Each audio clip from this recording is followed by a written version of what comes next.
가스비 20만 원 고지서를 단돈 5만 원으로 줄이는 진짜 비법을 알려드리겠습니다.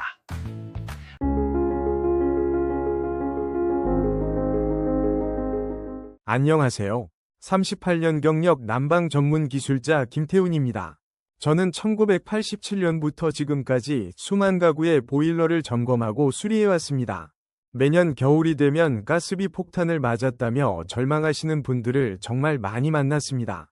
한 달에 30만 원, 40만 원씩 나오는 난방비 고지서를 보며 눈물 흘리시는 어르신들, 난방비 때문에 보일러를 끄고 추위에 떨며 지내시는 가족들을 볼 때마다 가슴이 아팠습니다. 그런데 제가 38년간 현장에서 경험한 바에 따르면 난방비가 비싼 이유의 90%는 보일러 고장이 아니라 잘못된 사용법 때문이었습니다. 오늘 이 영상에서는 제가 수십 년간 쌓아온 실전 노하우를 모두 공개하려고 합니다. 이 방법들만 제대로 실천하시면 난방비를 30%에서 50%까지 절약하실 수 있습니다. 거짓말이 아닙니다. 제가 직접 고객님들께 알려드리고 확인한 결과입니다.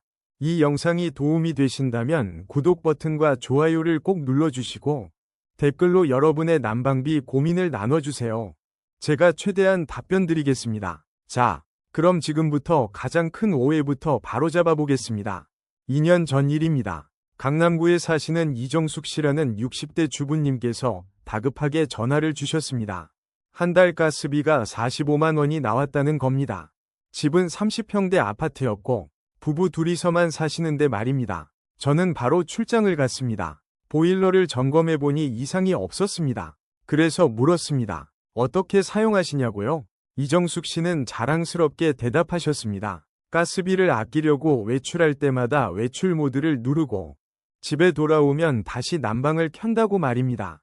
저는 그 순간 알았습니다. 바로 이것이 문제라는 것을 말입니다. 외출 모드. 여러분도 쓰고 계신가요? 대부분의 사람들이 외출 모드를 난방비 절약 기능이라고 착각하십니다. 그런데 이것은 완전히 잘못된 생각입니다. 외출 모드는 절약 기능이 아닙니다. 동파 방지 기능입니다. 겨울에 집을 장기간 비울 때 배관이 얼어서 터지는 것을 막기 위한 최소한의 비상 기능입니다. 외출 모드를 켜면 보일러는 집안 온도가 10도 이하로 떨어지지 않게만 유지합니다. 그래서 집을 비운 동안 집안은 완전히 차갑게 식습니다. 바닥도 식고, 벽도 식고, 가구도 식고, 공기도 차가워집니다. 그리고 집에 돌아와서 난방을 켜면 어떻게 될까요? 보일러는 미친 듯이 돌아갑니다. 식어버린 모든 것을 다시 데워야 하기 때문입니다. 이것은 마치 식은 가마솥을 다시 달구는 것과 같습니다. 엄청난 에너지가 필요합니다. 저는 이정숙 씨에게 한 가지 실험을 제안했습니다. 한 달만 외출 모드를 쓰지 말고 제 방법대로 해보시라고 했습니다. 그랬더니 다음 달 가스비가 얼마였는지 아십니까? 22만 원이었습니다. 절반 이하로 떨어진 겁니다. 이정숙 씨는 믿을 수 없다며 눈물을 흘리셨습니다. 외출 모드가 문제라는 것을 알았다면 이제 두 번째 비밀을 알려드리겠습니다. 바로 온도 조절기 센서의 위치입니다. 이것도 정말 중요합니다. 작년 겨울 송파구에 사시는 박민수 씨 댁을 방문했습니다. 박민수 씨는 보일러를 아무리 틀어도 집이 따뜻해지지 않는다고 하소연하셨습니다. 온도를 25도로 설정해도 춥다는 겁니다. 저는 먼저 온도 조절기가 어디 있는지 확인했습니다. 그랬더니 온도 조절기가 현관문 바로 옆 벽에 붙어 있었습니다. 문제를 바로 알 수 있었습니다. 온도 조절기에는 센서가 있습니다. 이 센서는 조절기 하단에 위치하며 주변 공기의 온도를 감지합니다. 보일러는 이 센서가 감지한 온도를 기준으로 난방을 조절합니다. 그런데 박민수 씨 댁의 온도 조절기는 현관문 바로 옆에 있었습니다. 현관은 집에서 가장 추운 곳입니다. 사람들이 드나들 때마다 찬 공기가 들어옵니다. 그래서 센서는 항상 춥다고 감지하고 보일러는 계속 돌아갔습니다. 실제로 거실은 충분히 따뜻한데도 말입니다. 반대의 경우도 있습니다. 마포구에 사시는 최영희 씨 댁은 온도 조절기가 냉장고 옆에 있었습니다. 냉장고는 열을 발산합니다. 그래서 센서는 따뜻하다고 착각하고 보일러는 금방 꺼졌습니다. 실제로는 집이 추운데도 말입니다. 이런 문제를 해결하는 방법은 두 가지입니다. 첫째, 온도 조절기 위치를 옮기는 것입니다. 하지만 이것은 전기공사가 필요해서 비용이 듭니다. 둘째, 더 간단한 방법이 있습니다. 바로 온돌 모드를 사용하는 것입니다. 요즘 나오는 대부분의 보일러에는 온돌 모드라는 기능이 있습니다. 이것은 실내 공기 온도가 아니라 바닥 온도를 기준으로 난방하는 방식입니다. 바닥에 설치된 온수 배관의 온도를 직접 감지하기 때문에 외풍의 영향을 받지 않습니다. 저는 박민수 씨 댁에 온돌 모드를 설정해드렸습니다. 바닥 온도를 40도로 맞춰놨습니다. 그랬더니 신기하게도 집이 따뜻해졌습니다. 더 이상 보일러가 과도하게 돌지 않았고 다음 달 가스비는 30% 줄어들었습니다. 박민수 씨는 깜짝 놀라셨습니다. 온도 조절기 위치 하나만 제대로 이해해도 가스비가 이렇게 달라질 수 있다는 것을 말입니다. 추가로 한 가지 팁을 더 드리자면 온도 조절기 주변의 틈새를 막아주는 것도 도움이 됩니다. 조절기와 벽 사이에 작은 틈이 있으면 그 사이로 외풍이 들어와 센서를 속입니다. 실리콘으로 틈을 막거나 조절기 뒤에 작은 스티로폼 패드를 붙여주면 효과가 있습니다. 이것도 제가 현장에서 수백 번 해본 방법입니다. 효과가 확실합니다. 온도 조절기의 비밀을 아셨다면 이제 더 중요한 것을 알려드리겠습니다. 바로 온수 사용 습관입니다. 많은 분들이 모르시는데 가스비의 상당 부분은 난방이 아니라 온수 사용 때문에 발생합니다. 온수, 여러분은 어떻게 사용하시나요? 저는 35년 전 보일러 기술자로 일을 시작했을 때부터 한 가지 사실을 발견했습니다. 가스비가 많이 나온다고 하소연하시는 집들을 방문하면 대부분 온수 사용 습관에 문제가 있었습니다. 3년 전 일입니다. 용산구에 사시는 김현주 씨라는 30대 주부님께서 전화를 주셨습니다. 4인 가족인데 한 달 가스비가 38만 원이 나왔다는 겁니다. 저는 출장을 가서 보일러를 점검했습니다. 이상이 없었습니다. 그래서 주방으로 갔습니다. 설거지를 하시는 김현주 씨를 유심히 관찰했습니다. 그랬더니 문제가 보였습니다. 수도꼭지 손잡이가 중간에 있었습니다. 저는 물었습니다. 평소에도 손잡이를 이렇게 중간에 놔두시냐고요? 김현주 씨는 그렇다고 대답하셨습니다. 찬물도 아니고 뜨거운 물도 아닌 미지근한 물을 쓰기 위해서라고 하셨습니다. 바로 이것이 문제였습니다. 수도꼭지 손잡이를 중간에 놔두면 보일러는 온수를 데우려고 정화됩니다. 실제로 미지근한 물 정도만 필요한데도 보일러는 최대 화력으로 물을 데웁니다. 온수는 찬물을 순간적으로 뜨겁게 데우는 방식이기 때문에 엄청난 가스를 소비합니다. 난방보다 훨씬 더 많은 가스를 씁니다. 저는 김현주 씨에게 설명했습니다. 손잡이를 냉수 쪽으로 돌려놓으라고 말입니다. 찬물만 필요할 때는 냉수만 쓰고 뜨거운 물이 필요할 때만 온수 쪽으로 돌리라고 알려드렸습니다. 미지근한 물이 필요하면 뜨거운 물을 조금 틀고 찬물을 섞어 쓰는 것이 오히려 낫다고 설명했습니다. 그리고 또 하나 중요한 것을 알려드렸습니다. 보일러 온수 온도 설정입니다. 대부분의 보일러에는 온수 온도를 강, 중, 약으로 조절할 수 있습니다. 많은 분들이 강으로 설정해 놓고 계십니다. 그러면 물이 너무 뜨겁게 나옵니다. 그래서 찬물을 섞어서 씁니다. 이것은 에너지 낭비입니다. 물을 뜨겁게 데우는데 가스를 쓰고 그것을 식히기 위해 찬물을 섞는 것은 비효율적입니다. 저는 김현주 씨 댁 보일러 온수 온도를 중으로 낮췄습니다. 그러면 적당한 온도의 물이 나오기 때문에 찬물을 섞을 필요가 없습니다. 김현주 씨는 반신반의하셨습니다. 이것만으로 가스비가 줄어들까 싶으셨던 겁니다.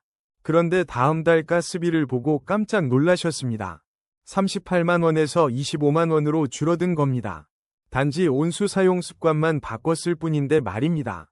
제가 38년간 일하면서 깨달은 것이 있습니다. 작은 습관의 변화가 큰 차이를 만든다는 것입니다. 수도꼭지 손잡이 위치, 온수 온도 설정, 이런 작은 것들이 한 달 가스비를 10만 원 이상 차이 나게 만듭니다. 여러분도 오늘 당장 실천해보세요. 수도꼭지 손잡이를 냉수 쪽으로 돌려놓고 보일러 온수 온도를 중으로 설정해보세요. 다음 달 가스비가 확실히 줄어드는 것을 보실 겁니다. 자, 이제 많은 분들이 궁금해하시는 것을 알려드리겠습니다. 예약 모드는 정말 효과가 있을까요?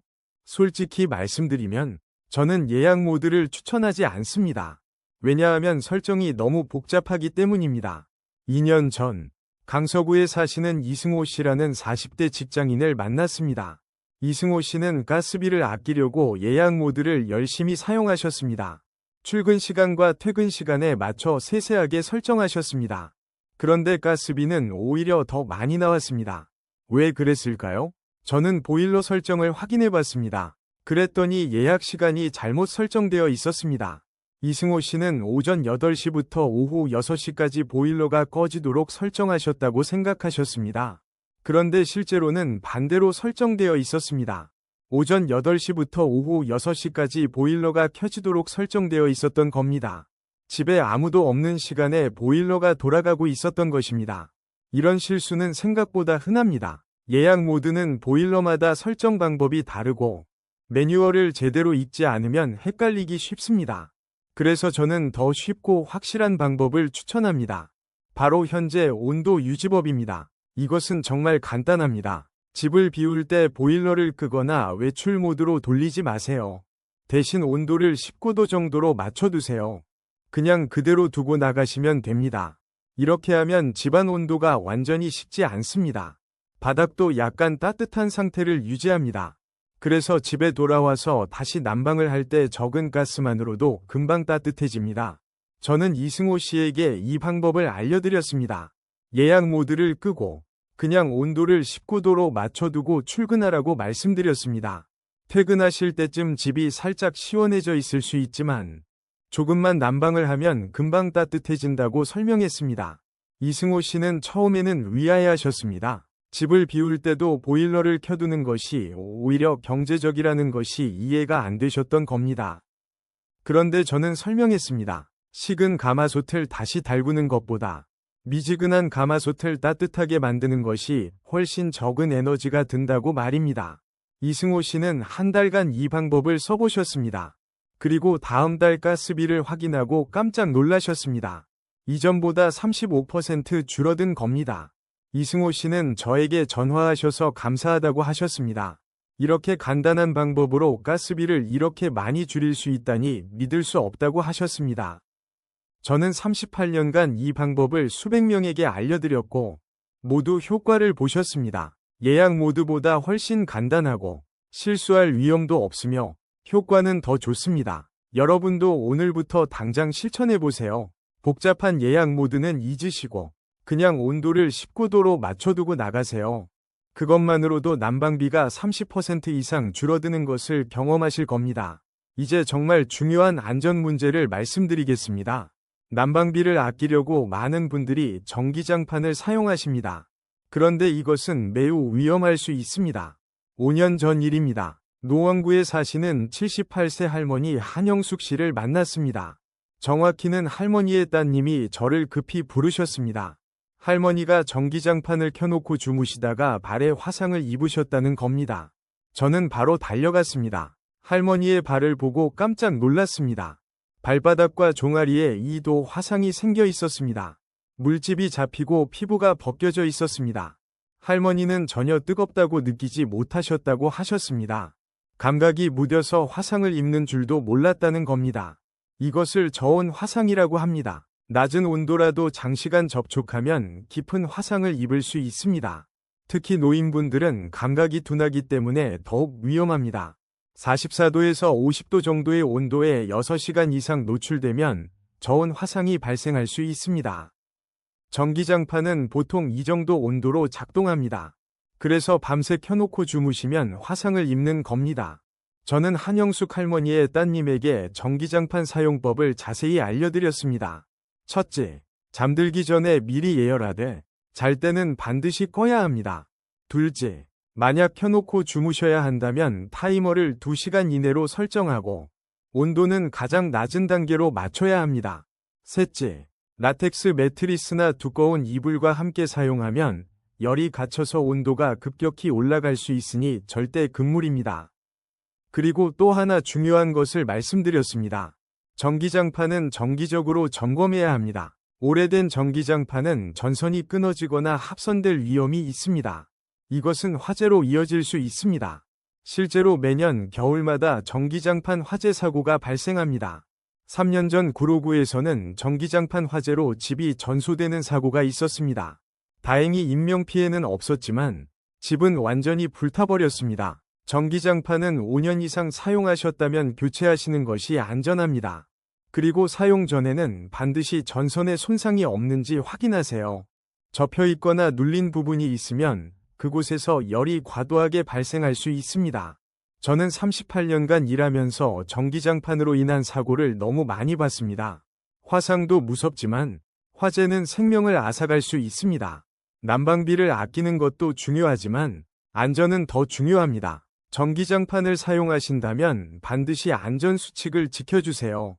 잘 때는 끄고 타이머를 설정하고 정기적으로 점검하세요. 여러분의 생명을 지키는 일입니다. 이제 많은 분들이 실수하시는 또 하나의 문제를 말씀드리겠습니다. 바로 안 쓰는 방위 관리입니다. 작년 겨울 관악구에 사시는 정민철 씨라는 50대 남성분께서 급히 저를 부르셨습니다. 아랫집에서 물이 샌다며 항의를 받으셨다는 겁니다. 저는 바로 출장을 갔습니다. 현장에 도착해보니 아랫집 천장에서 물이 뚝뚝 떨어지고 있었습니다. 저는 정민철 씨 댁으로 올라가 확인했습니다. 그랬더니 안방 옆 작은 방에서 물이 새고 있었습니다.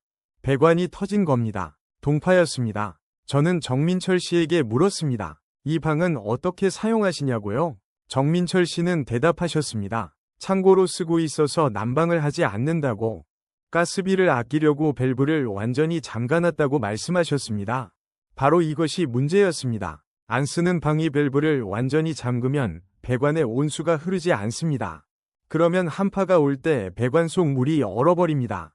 물이 얼면 부피가 팽창하면서 배관을 터뜨립니다. 이것이 동파입니다. 동파가 발생하면 수리비가 최소 수백만 원입니다. 벽을 뜯어야 하고 배관을 교체해야 하며 아랫집 천장도 수리해줘야 합니다. 난방비를 아끼려다가 오히려 몇백만 원의 손해를 보는 겁니다. 저는 정민철 씨에게 설명했습니다. 안 쓰는 방이라도 밸브를 완전히 잠그면 안 된다고 말입니다. 밸브를 반쯤 열어두어서 물이 조금이라도 흐르게 해야 한다고 알려드렸습니다. 물이 흐르면 얼지 않습니다. 또한 방문을 완전히 닫지 말고 살짝 열어두어야 한다고 설명했습니다.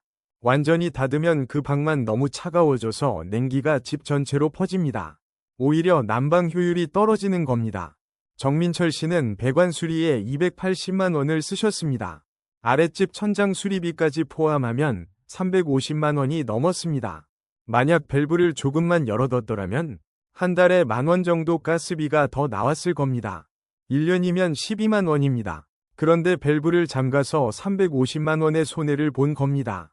저는 38년간 동파 사고를 정말 많이 봤습니다. 매년 겨울마다 똑같은 이유로 배관이 터지고 사람들은 후회합니다. 여러분은 절대 이런 실수를 하지 마세요. 안 쓰는 방이라도 밸브를 반쯤 열어두고 방문도 살짝 열어두세요. 조금의 가스비가 아깝다고 밸브를 잠갔다가는 몇백만 원의 손해를 볼 수 있습니다. 그리고 겨울철 장기간 집을 비우실 때는 반드시 배관물을 빼놓으세요. 보일러 하단에 물 빼는 밸브가 있습니다. 이것을 열어서 배관 속 물을 완전히 빼내면 동파 걱정이 없습니다. 안전이 최우선입니다. 이제 난방 효율을 높이는 실전 팁을 알려드리겠습니다. 보일러를 아무리 잘 사용해도 집안의 온기가 밖으로 새나간다면 소용이 없습니다. 4년 전 은평구에 사시는 조연아 씨라는 30대 주부님을 만났습니다. 조연아 씨는 보일러를 하루 종일 틀어도 집이 따뜻하지 않다고 하소연하셨습니다. 저는 집안을 둘러봤습니다. 보일러는 정상이었습니다. 그런데 창문 근처로 가니 찬 공기가 느껴졌습니다. 창문 틈으로 외풍이 들어오고 있었습니다. 저는 조연아 씨에게 물었습니다. 창문에 뭔가 조치를 하셨냐고요. 조연아 씨는 아무것도 하지 않으셨다고 대답하셨습니다. 저는 즉시 해결책을 알려드렸습니다. 바로 뽁뽁이. 정식 명칭으로는 에어캡을 창문에 붙이는 것입니다. 뽁뽁이는 공기층이 있어서 단열 효과가 뛰어납니다. 창문에 물을 살짝 뿌리고 뽁뽁이를 붙이면 간단하게 부착됩니다. 이것만으로도 체감 온도가 3도에서 5도 올라갑니다. 그리고 문틈에는 문풍지를 발라야 합니다. 현관문과 방문 아래 틈새로 바람이 들어옵니다. 이것을 막지 않으면 온기가 계속 빠져나갑니다. 문풍지는 철물점에서 몇천 원이면 살 수 있습니다. 부착도 간단합니다. 또 하나 중요한 것은 커튼입니다. 두꺼운 암막 커튼을 바닥까지 닿게 설치하면 창문을 통한 열 손실을 막을 수 있습니다. 낮에는 햇빛을 받아들이고 밤에는 커튼을 쳐서 열이 빠져나가지 않게 하는 겁니다.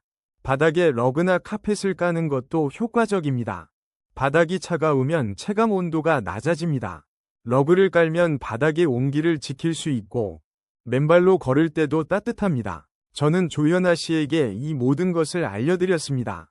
조연아 씨는 당장 실천하셨습니다. 창문에 뽁뽁이를 붙이고 문틈에 문풍지를 붙이고 두꺼운 커튼을 설치하고 바닥에 러그를 깔았습니다. 비용은 총 5만 원 정도 들었습니다.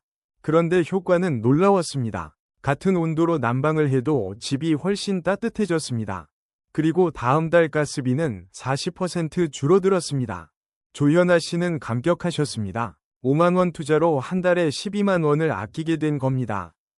1년이면 144만 원입니다. 저는 38년간 수많은 가정에 이 방법을 알려드렸습니다.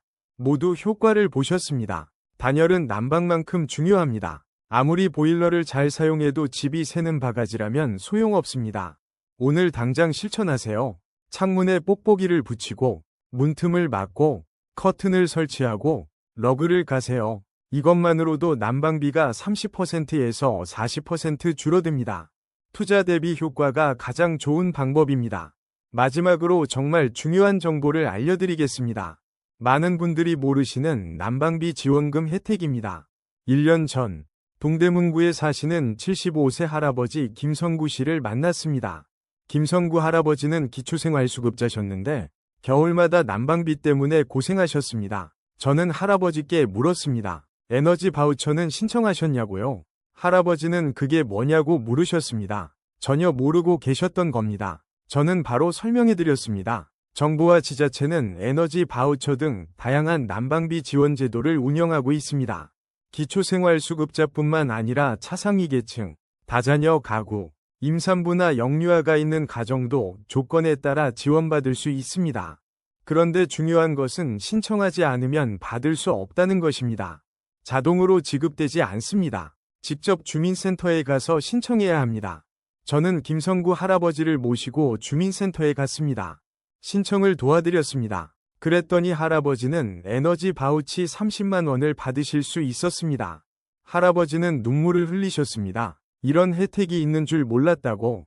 진작 알았다면 지난 겨울을 덜 춥게 보낼 수 있었을 텐데 하시며 후회하셨습니다. 에너지 바우처는 전기, 가스, 지역 난방비 등에 사용할 수 있습니다. 금액은 가구원 수와 지역에 따라 다르지만 1인 가구는 약 25만 원에서 30만 원, 2인 이상 가구는 40만 원에서 50만 원 정도입니다. 지자체마다 추가 지원금도 있습니다. 서울시는 한파 대응 긴급 지원금을, 경기도는 저소득층 난방비 지원을 별도로 운영합니다. 이것도 신청해야 받을 수 있습니다. 저는 38년간 일하면서 수혜 대상임에도 불구하고 지원금을 못 받는 분들을 정말 많이 봤습니다. 몰라서 못 받는 겁니다. 여러분 중에도 해당되시는 분이 있을 수 있습니다. 오늘 당장 주민센터에 가서 확인해 보세요. 에너지 바우처 대상인지, 지자체 추가 지원금이 있는지 물어보세요. 전화로도 문의할 수 있습니다. 복지로 웹사이트에서도 확인 가능합니다. 받을 수 있는 혜택은 꼭 챙기세요. 시청해주셔서 진심으로 감사합니다. 오늘 제가 38년간 현장에서 쌓아온 난방비 절약 노하우를 모두 공개했습니다. 외출 모드 대신 온도 유지법, 온돌 모드 활용, 온수 사용 습관, 전기장판 안전 수칙, 동파 방지법, 단열 팁, 그리고 지원금 혜택까지 말입니다. 이 방법들만 제대로 실천하시면 난방비를 30%에서 50%까지 절약하실 수 있습니다. 이 영상이 도움이 되셨다면 구독 버튼과 좋아요를 꼭 눌러주시고 알림 설정까지 해주시면 새로운 영상을 가장 먼저 만나보실 수 있습니다. 여러분의 구독과 좋아요 하나하나가 더 좋은 콘텐츠를 만드는 큰 힘이 됩니다. 댓글로 여러분의 난방비 고민을 나눠주세요. 제가 최대한 답변 드리겠습니다. 주변에 난방비 때문에 고생하시는 분들이 계시다면 이 영상을 공유해주세요. 함께 따뜻한 겨울을 보냅시다. 다음 영상에서는 보일러 고장 증상과 자가 진단법에 대해 알려드리겠습니다. 오늘도 따뜻한 하루 보내시고 항상 건강하세요. 구독, 좋아요, 알림 설정 부탁드립니다. 감사합니다.